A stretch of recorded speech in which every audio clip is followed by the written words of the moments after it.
Gracias, profesor, por esta oportunidad que nos da de conversar. Y bueno, yo estoy interesado en preguntarle si el a priori de la interculturalidad plantea una crítica al formalismo universalista que está a la base del pensamiento de la teoría crítica actual en Jonia, representado principalmente por la teoría de Mead y una antropología en la cual el hombre va adquiriendo una socialización por fases, el otro generalizado. Al parecer ese es el supuesto básico sobre el cual existe una intención de universalizar cierto criterio moral. Y eso es tributario de cierto espíritu cultural de la modernidad europea que ha asumido al sujeto individual, el individuo. Sin embargo, en sociedades como la de nosotros, digamos así, el proceso de individuación es problemático. La interculturalidad ha asumido banderas en las cuales pone en cuestionamiento, por no decir todos los supuestos de las culturas, de la cultura occidental, y el supuesto del individuo creo que no podría dejarse de lado. En síntesis, críticas desde la perspectiva cultural se le puede presentar al supuesto de la individuación. La filosofía intercultural plantea la necesidad de desconceptualizar los conceptos de la filosofía llamada universal. La crítica consiste en decir que la universalidad articulada desde las concepciones europeas son la extrapolación de un regionalismo. Lo que Europa, concretamente la filosofía europea, ha vendido, por decirlo así, como universal, no es simplemente que una ampliación de su región.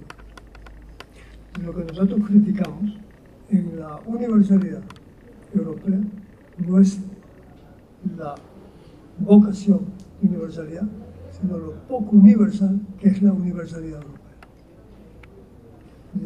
Lo que nosotros criticamos es la falta de universalidad en la universalidad europea. Y esa falta de universalidad viene de que ha centralizado lo universal. Se le ha puesto centro de universalización. Pero una universalización que crece como espiral es una universalización que se expande. Los europeos piensan lo universal como expansión. Por eso son imperialistas. También en filosofía. Incluso los mejores intencionados son imperialistas. Y misioneros de categorías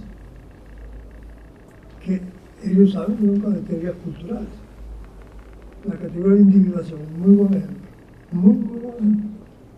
¿Por qué hay que pensar al ser humano universalmente desde la categoría de individuación? Esa categoría no tiene ni siquiera sentido en otras culturas. Porque se parte de una pertenencia cósmica, por ejemplo. Pero incluso si vamos a la misma categoría del ser,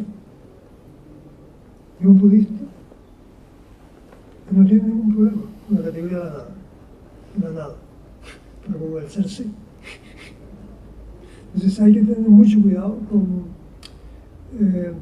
lo que podríamos decir una universidad que expande los conceptos. Entonces la expansión siempre cubre, y cuando tú cubres al expandirte, escondes.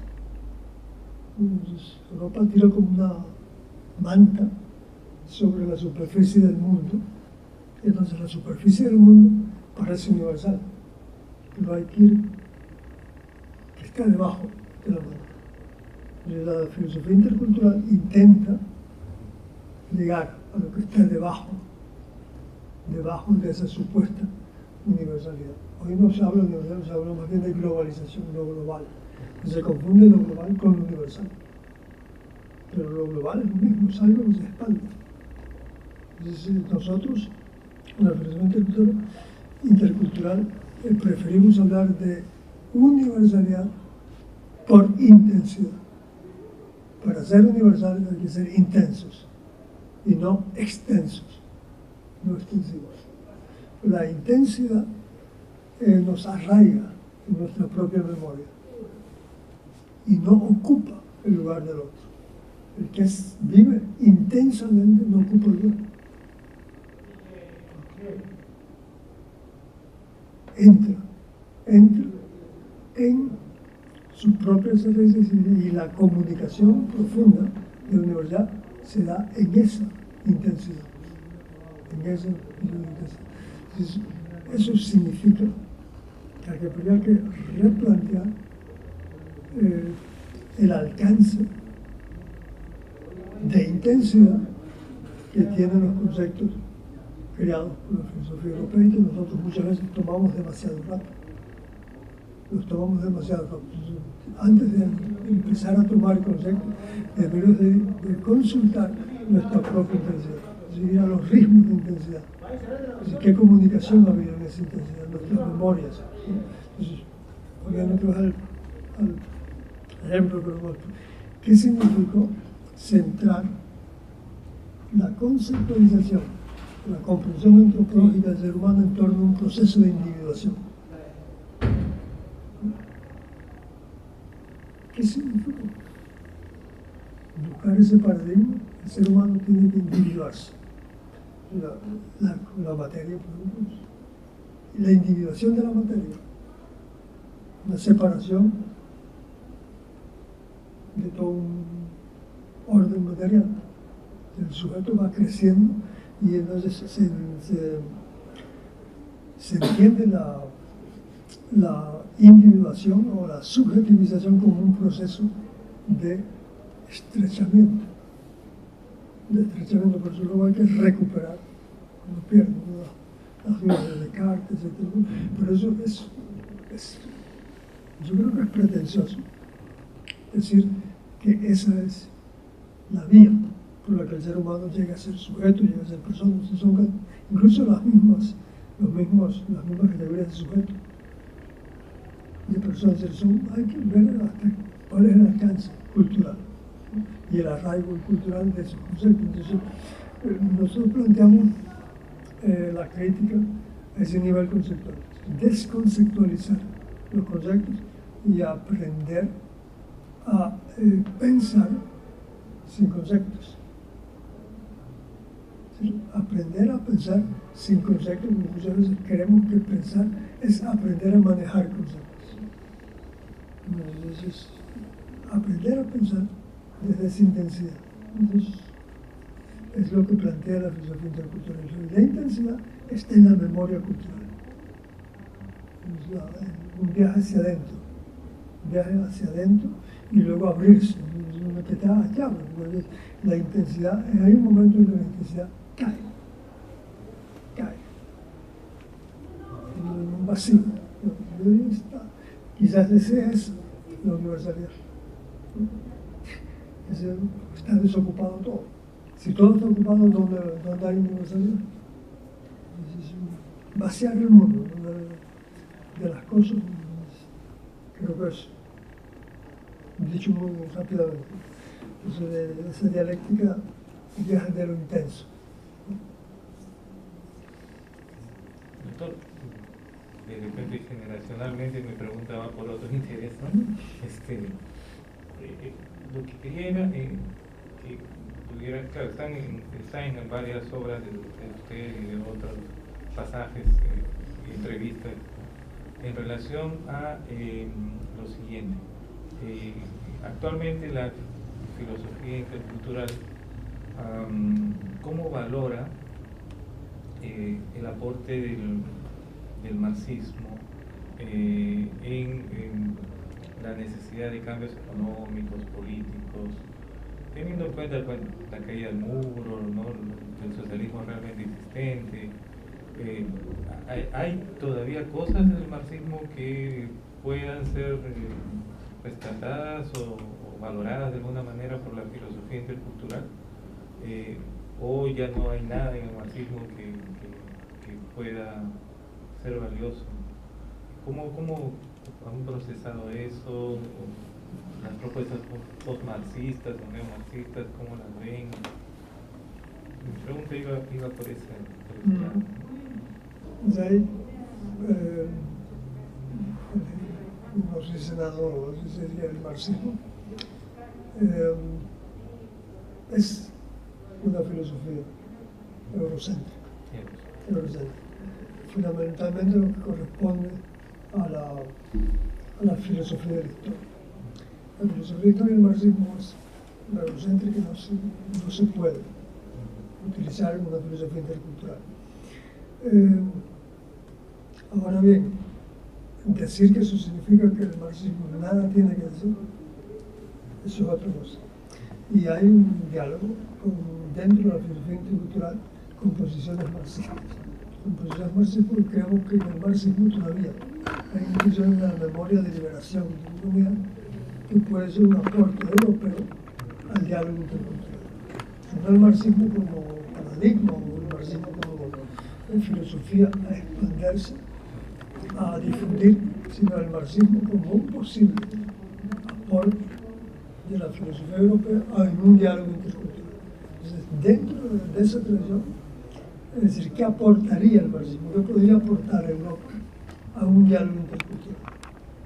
Uno de los puntos que podría aportar Europa en un diálogo intercultural es el humanismo, con una filosofía humanista, y dentro de esa corriente del humanismo situaríamos el marxismo, la parte humanista del marxismo, concretamente, y estamos hablando hace un momento también, el concepto de la alienación. La alienación, eso es una intuición que creo que puede ofrecerse en un diálogo intercultural. ¿Qué procesos de alienación se conocen en una cultura? Eso es un punto importante para hacer una filosofía crítica de las culturas. Otro de los puntos que creo que es importante en el marxismo, como aporte a un diálogo intercultural, es algo que el marxismo, en Marx, concretamente en Marx, no habla del marxismo, en Marx, que como sabemos era judío y tuvo más de la tradición semita de lo que uno se imagina, es su crítica al fetichismo. Su crítica al fetichismo que está ligada a una tradición testamentaria de la idolatría. Cómo la economía puede crear ídolos. No sé si ligado a la alienación, la crítica de la idolatría. El espíritu sacrificial. Sacrificamos al ser humano a los ídolos. Por ejemplo, hoy día la economía sacrificial del capitalismo necesita sacrificar al ser humano. Son momentos importantes de la alienación, el fetichismo, ¿no?, que puede aportarse en un diálogo intercultural y que por eso no creo que sea conveniente simplemente darle el carpetazo al marxismo. Ya se acabó, fue un paradigma. Y el otro punto, serían tres elementos para mí fundamentales, es que el marxismo, también ligado al origen judío de Marx, el marxismo tiene una dimensión mesiánica, y busca dentro de su eurocentrismo, busca mantener abierta una ventana utópica. Es decir, la realidad puede dar más. La realidad puede dar más. Sí, eso, por ejemplo, el desarrollo de Ernst Bloch. Bloch, un gran interesante, un pensador marxista interesante, con el principio de esperanza, con lo que late en la realidad, las posibilidades de lograr. La realidad puede dar más. Eso es una ideología donde el capitalismo, la famosa Margaret Thatcher, en aquella pues no hay alternativa. Digo, el otro loco, perdón, el Fukuyama, se acabó la historia. Se acabó la historia. Entonces, ahí son momentos donde el marxismo, con su lanzamiento utópico, dice: no, la historia está abierta. La historia está abierta. Yo creo que eso es muy importante para un diálogo intercultural. Si un aporte dice: no, la historia está abierta. ¿Qué hay que criticar del marxismo? Un posible diálogo con el marxismo desde un punto de vista intercultural. En ese mismo momento del utopismo de la historia está abierta, la concepción del tiempo. Eso fue el marxismo eurocéntrico con su concepción del tiempo, porque tiene un tiempo lineal. La historia es lineal, ahí no hay ciclos, hay nada, no se va, y además lo liga, y eso es peor todavía, liga en la linearidad de la historia a la concepción del progreso. El marxismo hipoteca el tiempo del progreso. Hay que progresar, hay que progresar. El progreso. Y el progreso económico, etc. Le sigue el juego del capitalismo. Exacto, le sigue el juego del capitalismo. Y por eso fracasa, históricamente, entre comillas, fracasa porque se pone a competir con el capitalismo en su propia cancha, digamos así.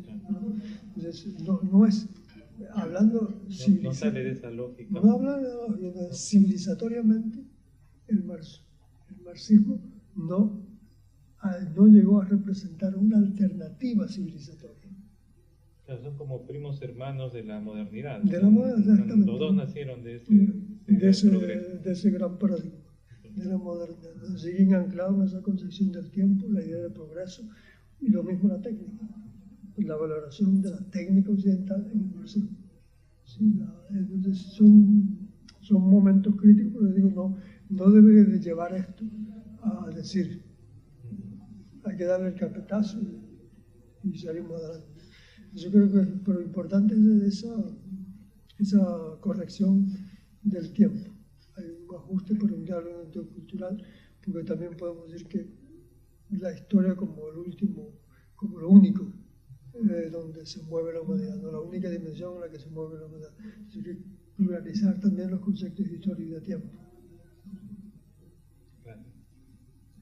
Yo tengo una duda, hace rato le hice una pregunta parecida a unos compañeros que han venido, con respecto a aclararme esta categoría de víctima como aquella que motive, digamos, una acción política sistemática. Yo puedo ser un empresario que tenga una empresa, ¿no? Y por la flexibilización laboral de repente mi empresa cae en quiebra. No obstante, puedo volver a tener mi empresa o situarme, digamos, empresarialmente, y dejo de hacerlo. La categoría de víctima me parece ser muy provisional, ¿no? Y me es difícil pensar de que pueda haber una acción política sistemática contra un sistema que es sistemático en cómo ha naturalizado procedimientos de opresión en una autocualificación de víctima, ¿no? Porque víctima pues entraría el derecho de transgénero, entraría pues toda una serie de categorías, ¿no? Las personas que luchan por el medio ambiente, ¿no? Pero siento que no es una categoría que permita, como digo, una acción política sostenida en el tiempo, que era básicamente asumida, digamos, antes por un partido o una organización más dura. ¿Cómo poder corroer un sistema que ha naturalizado su proceso de explotación con categorías más ambiguas? Como vendría a ser la víctima, que además está muy ligada en su teorización con la pérdida de dignidad. Es en tanto me quita mi dignidad que soy una víctima. No obstante, la dignidad tiene una mediación hermenéutica, una mediación interpretativa. Lo que puede ser digno para una cultura de repente no lo es tanto para otra cultura. ¿Cómo converger esos intereses con esta categoría de víctima, ¿no? Para poder confrontar, digo, al sistema dentro de una acción política sistemática, rigurosa, ¿no? Que debería ser pues el sistema, ¿no? O confrontarlo al sistema, ¿no? Entiendo que la víctima recoge categorías como clases sociales, ¿no? El marxismo, ¿no? Pero lo deja tanto en un amplio espectro que la veo difícil que aglutine distintos intereses. Es más, el sistema mismo puede corregir el problema de algunas víctimas, incorporarlo y dejarlo de ser víctimas. Digamos, para el liberalismo no debe ser tan difícil superar los problemas del transgénero, por ejemplo, ¿no? Entonces, cuando lo solucionen, eso deja de ser víctima del sistema y dejan de ser opositores del sistema. ¿Cómo cómo poder generar una organización, una acción política sostenida con la categoría de víctima, como digo, además con esta mediación de la dignidad, que como usted mismo dice en sus textos, puede llevar a confusión por cierto elemento componente premoderno, ¿no? Yo pienso que la categoría de víctima no es un concepto, más bien es por lo menos como se trabaja en algunos textos de filosofía política intercultural, es una metáfora que tiene la función de recordar permanentemente que nosotros somos, participamos en una memoria de dolor. En realidad la categoría fuerte es la categoría de dolor. Los dolientes. ¿A quién le duele algo? Un golpe. Yo hablaba esta mañana de Vallejo, los golpes de la vida. Esos golpes. La vida y los golpeados. Entonces, esa memoria de los golpes que ha recibido la humanidad. Entonces, ¿quiénes son los rostros? Eso es variable. Eso es variable temporalmente y culturalmente. El rostro visible de los golpeados. Pero la experiencia usando un lenguaje marxista, de la explotación, esa es la invariable. Es la ambivalencia de la historia entre lo que decía esta mañana, entre barbarie y humanidad. Nos movemos en una tremenda ambivalencia y cada vez que hacemos actos de barbarie hay golpeados. Le llamas excluido, le llamas víctima, podemos discutir el asunto, pero lo importante es transmitir de generación en generación que el tiempo nuestro no es un tiempo de progreso hacia es un tiempo donde sucede dolor y que hay que sanar, hay que procurar sanar. Le llames liberación, como le quieras llamar, pero proponer estrategias, medidas, prácticas que contrarresten el dolor del mundo. Entonces, una posibilidad es crear, a partir de esa memoria, no solamente una fenomenología, un análisis de lo que está ocurriendo, describir los fenómenos, una fenomenología, es una patología de la sociedad, pero no a nivel simplemente psicológico, terapéutico, sino una patología como comprensión, como inteligencia del dolor, en el sentido etimológico, patología, un logos del dolor. Entonces, haciendo esa patología, ver en los rostros. Pero la fenomenología puede variar, pero la patología es la línea, ¿no? Yo creo que eso es importante para el diálogo intercultural en todas las culturas. Hay diferencia.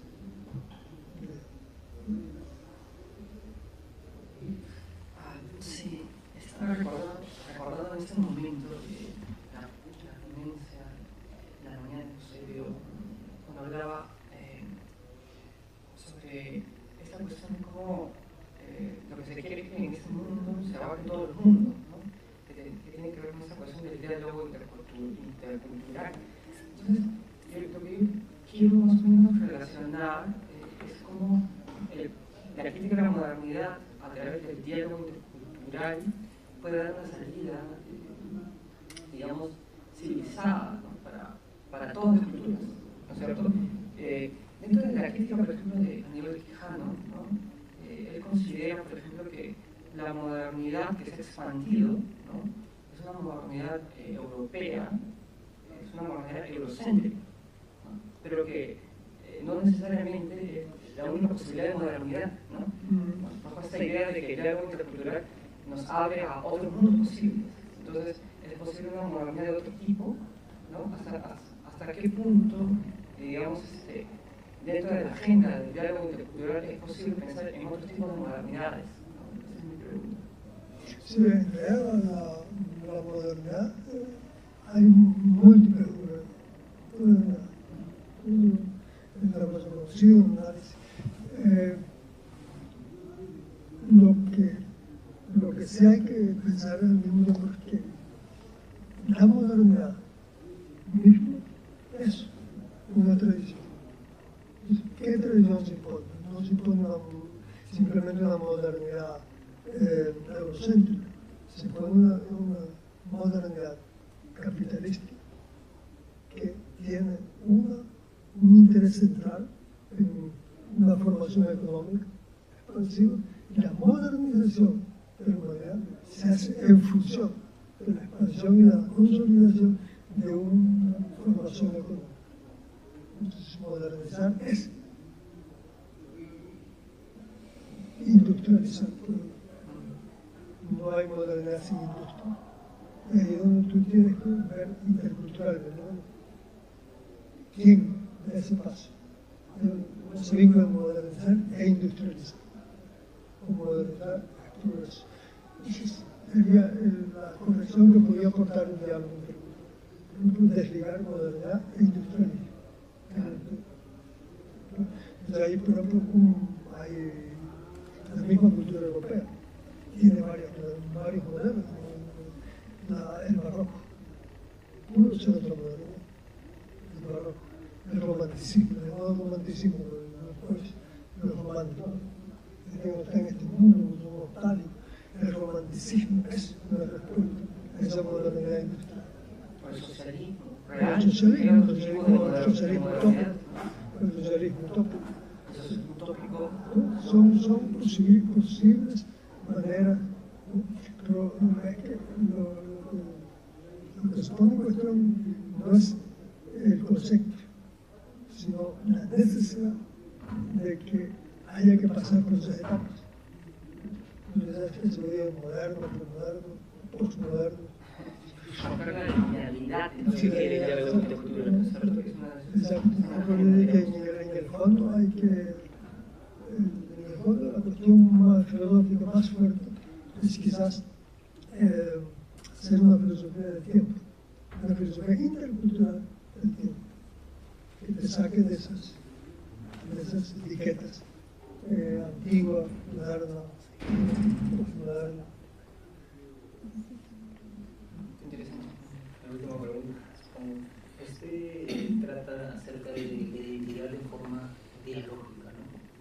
Es decir, entiendo más o menos por esa de que la identidad se define en el diálogo con el otro, ¿no? Que parte de cuestionar esta idea del sujeto moderno de que se piensa a sí mismo y él mismo se define, vamos a decir, el sujeto cartesiano. Si seguimos esta perspectiva, ¿qué identidad tienen, por ejemplo, en Perú los pueblos amazónicos, los quechohablantes, en los mismos latinoamericanos, las culturas, las civilizaciones americanas? ¿Y cómo a ellas se les podría plantear esto del diálogo intercultural si el primer contacto entre Occidente y civilizaciones americanas no fue para nada un contacto tolerante, respetuoso, sino que el occidental se impuso, ¿no?, con su misma concepción ante ellos, ¿no? Y me lleva a preguntarme, por luego de escuchar este tema, de cuáles son las condiciones de un diálogo intercultural. Porque me decía que es muy difícil, ¿no?, hablar de un diálogo intercultural. Es teóricamente interesante, pero ¿qué serían los nexos con la realidad? Uno de los grandes problemas que es las condiciones asimétricas para el encuentro de las culturas. La asimetría política, la asimetría económica. Esos son los grandes procesos. Por eso, una filosofía intercultural, un diálogo intercultural, no puedes mantenerlo solo a un nivel hermenéutico. Y esa hermenéutica tiene que ser contextualizada. Y hay que empezar, y es una de las demandas políticas de la filosofía política intercultural. Y nosotros, los que hemos ocupado el mundo, tenemos que retirarnos. Si no hay diálogo, tú no puedes dialogar con pueblos ocupados. Yo hablaba esta mañana de devolver la autonomía, la soberanía a espacio natural. Pero eso significa que hay que reclamar una desocupación del mundo. ¿Y con qué derecho ocupamos nosotros el espacio, el tiempo del mundo? Es una cuestión de mercado, es una cuestión de poder. Nadie se preguntó, tenemos derecho a extinguir los productos. Entonces, el primer punto sería plantear la reivindicación de disminuir al menos, disminuir las asimetrías. Por ejemplo, Charles Taylor, que también vamos a decir que va en la misma línea que usted, que entiende la identidad en diálogo con el otro, ¿no? Habla del falso reconocimiento y pone tres ejemplos, ¿no? Las mujeres en las sociedades patriarcales sufren un falso reconocimiento que les hace sostener una imagen despectiva de ella misma. Están los negros, ¿no? En la sociedad blanca, que les proyecta una imagen interior. Y el tercer caso son los pueblos indígenas que la sociedad europea les proyectó una imagen de incivilizados, ¿no? Luego, en un apartado, mucho después de donde habla de este falso reconocimiento, él cita a Franz Fanon, ¿no? Y dice que la primera tarea, vamos a decir, para que se reconozca cabalmente al otro, es despojarse de este falso reconocimiento. Es parte de la imagen, de la imagen. De la imagen, yo ya llamo de desocupar. Retirar nuestras imágenes del mundo. Nosotros hemos compartido imágenes. Tú eres así, tú eres así, tú eres así. Entonces, el gran problema es que la civilización occidental, blanca, de nombre masculino blanco, se ha robado el derecho de interpretar. Tú eres así, pero no se ha dejado de interpretar. O sea, se ha autoafirmado como superior. Como superior, hay una violencia epistemológica. Porque nosotros sabemos cómo son nosotros, y decimos, interpretamos. Nosotros tenemos un monopolio de la interpretación. Los pueblos indígenas son así, son indígenas, y deberían de ser así, así. Deberían de aprovechar en nuestro sentido. Ese monopolio es una violencia epistemológica. Y eso es lo que yo llamo la retirada del mundo. Retirarse con su epistemología, retirar las imágenes que hemos vendido. Y eso es buscar una simetría en el encuentro, pero tú le llamabas esa soberanía, el espacio temporal. Soberanía espacio temporal es quitarse de encima también de las imágenes. Entonces, todo diálogo intercultural supone una especie de eliminación de prejuicios y también supone hasta cierto punto acabar con la estructura de dominador-dominado. Sí. Supone simplemente buscar un equilibrio. Y eso implicaría que la tarea empieza, como diría Walter Benjamin, desde los últimos, desde Gustavo, hacerles peinar la historia con rapero. O sea, comenzar por los frentes. Sí, empezar realmente desde abajo. Pero la tarea desde abajo es estar libre de la superficie del mundo, si no llega abajo. Entonces hemos ocupado la superficie del mundo. Entonces, para que esos pueblos puedan también encontrar su necesidad animal, retirar la superficie. Y dentro, por ejemplo, para relacionarlo ya con Salazar Bondi, esto parte de primero liberarnos de la dominación económica, o sea, es primero biológico, primero económico, o los dos, hay una dialéctica, no sé, esta liberación. Sí, yo creo que tiene que yo personalmente pienso que lo primero es un trabajo biográfico.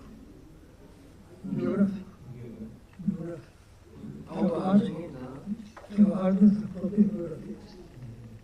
Tanto culturales como individuales. Superar el alfabetismo biográfico.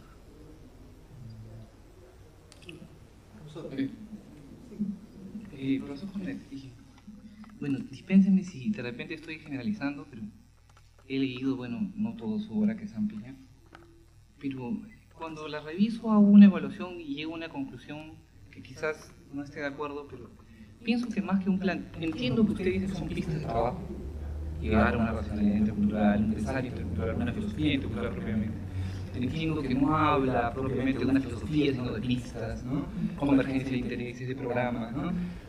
No obstante, pienso que más que una filosofía intercultural o una racionalidad intercultural, su obra se dedica más que todo a hacer una crítica al eurocentrismo, a todo nivel. Digamos, sería una filosofía anti-eurocéntrica. Porque lo intercultural remite a un horizonte de significación que emerge básicamente por negación de lo anterior. O sea, el occidental se apoya bajo el principio del yo posesivo cartesiano. Lo intercultural, la solidaridad, es un opuesto dicotómico. El occidentalismo se ha dedicado a estudiar al otro a través de sus categorías, ¿no? Yo lo conozco al otro, a una comunidad pues totalmente alternativa, pero lo conozco con mis categorías de ser, etc., ¿no? Entonces, ¿qué dice lo intercultural? Reperspectiviza. El otro también tiene capacidad de conocerte con sus categorías, entonces, una posición dicotómica. Me parecería a mí que toda la propuesta de un pensar o racionalidad intercultural queda todavía en un plano de negación de la ideología eurocéntrica o del hombre eurocéntrico. Veo además que en esta propuesta de filosofía intercultural recurre a una serie de instrumentos conceptuales que podrían declararse eurocéntricos también. Por ejemplo, apelar mucho a las categorías de Sartre, y los estudios decoloniales dirían que Sartre está dentro de la narrativa posmoderna, de los límites, dentro de la misma Europa, de la razón. Acude a la experiencia convivencial de Jesús, ¿no? Que no reconoce al otro solamente de manera teórica, sino que comparte vida. No obstante, el cristianismo está también dentro, fuertemente inscrito en una matriz cultural. Parecería que los recursos conceptuales a los que apela también están dentro de una matriz intercultural. Entiendo, por ejemplo, hay algunos capítulos donde habla sobre cuál es el problema, por qué Occidente no ha entendido los imaginarios indígenas. Más que recurrir a los principios propositivos, cosmológicos, éticos de los indígenas, recurre a que a Occidente el problema del reconocimiento es un problema de la ideología occidental, de nuevo con la crítica del eurocentrismo. Es bajo notas de Peel que cita, digamos, la filosofía de Esterman, ¿no? La filosofía intercultural de Joseph Esterman, para recurrir, digamos, a un método conceptual más originario. Entonces, como le digo, he llegado a esta conclusión provisoria que me parece que el pensar intercultural, racionalidad intercultural, la filosofía intercultural propiamente, todavía está en un horizonte meramente de negación del hombre eurocéntrico, del hombre occidental. ¿Es así? ¿En qué podría estar yo generalizando demasiado? Yo, cuando se lee, digamos, su crítica al eurocentrismo, uno puede incorporar la crítica de Samir Amin, de Dussel, ¿no? Es sistemática. No, si la crítica del eurocentrismo es un punto central, pero solo un punto. No solo un punto. Si la filosofía intercultural es propositiva. Es propositivo. Y es lo esencial, la proposición. Nosotros proponemos. Esa proposición tiene sentido si negamos las alternativas que se le han ofrecido a la filosofía. Esas son las dos caras. Las dos caras de un mismo desarrollo conceptual. Proponer desde unas posibilidades históricas, y esas posibilidades históricas necesitan la destrucción del eurocentrismo. Si no, no parece posible. Entonces, la crítica destructiva del eurocentrismo es la posibilidad para ver que hay posibilidades históricas positivas. Entonces, no puedes desligar una cosa de la otra. Hay que empezar por la crítica del eurocentrismo para ver posibilidades históricas reales. No se trata de buscar posibilidades conceptuales, solo son históricas. Por eso, una posible definición, preguntaba un muchacho, de filosofía intercultural. La filosofía intercultural lo que propone es, la filosofía intercultural no es una filosofía, es un diálogo de filosofías. No hay filosofía intercultural, hay diálogos de filosofías contextuales. Esa es la propuesta propositiva de la filosofía. Yo hago una filosofía de contexto, no hago filosofía intercultural, hago una filosofía contextual en la que yo me apoyo, porque es mi formación europea. Yo no soy indígena, yo no soy negro. Entonces, yo hago desde mi formación europea una propuesta intercultural donde me baso en pensadores que yo creo que en Europa han roto el horizonte eurocéntrico. Y uno de ellos es el zar crítico del colonialismo, eso no se lo puede negar. No se puede, de los más clarividentes, el crítico del colonialismo. Y un texto, por ejemplo, como Orfeo Negro, es un texto fundador del pensamiento intercultural. Ningún francés criticó tan radicalmente el cartesianismo, la razón. Entonces, eso es, tuviera una definición positiva, sería filosofía intercultural como diálogo de filosofía. Pero usted también habla del diálogo y dice que esto está en proyecto, ni siquiera se está haciendo, lo dice, ¿no? Sí. Es algo asimétrico y es algo que está por ser todavía, lo deja como un plano muy lejano. Entonces, lo propositivo parecería que está... Propositivo, no, pero el problema es dejarlo, no dejarlo eso abierto, porque si no, cierras. Entonces ya desde el momento en que empiezas a armar un sistema, ya tienes que decidirte por una cultura. Entonces es un poco el ir y venir de una cultura a otra. Por eso preferimos usar ese nombre de diálogo de filosofía contextuales. Pero sí, yo creo que hay muchas propuestas que ya son propuestas. Yo no soy, pero hay éticas interculturales, hay epistemologías interculturales, ya realmente aportes, ¿no? Pero siempre bajo ese aspecto se trata de poner en diálogo los posibles modos de filosofía.